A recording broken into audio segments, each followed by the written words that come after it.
Hello all, welcome again. Now today we will discuss some formula errors which may appear when you are just working with Excel. So four types of errors are there. First is known as hash error.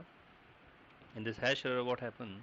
Sometimes you are writing something. Suppose for example I am writing a number here, suppose this one, and the width of this cell is not sufficient to store that number, so it will give out this type of error. Now very easy to how to resolve this error, just adjust your width of the cell according to the data you're writing in that. Second is name error.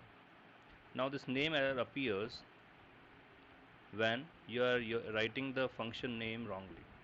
Suppose for example sum function, some function you write sum but you write som, then this will give the error to you. And how to resolve this error?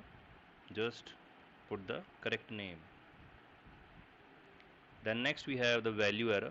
Value errors appears when you are just applying the operator on the wrong way values there.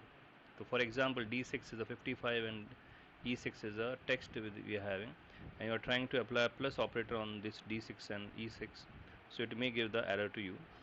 So we have to remove this, means just provide some number there in place of that, and you will get rid of that particular error, value error.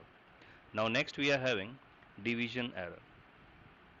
It occurs, we all know, that whenever you divide any number by 0, suppose I am trying to divide here 44 by 0, or any address you can just divide by 0, then you will face this type of error.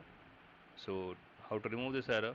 Of course, to remove 0 from there or any of the things we have, then you will not face this error. So thank you all.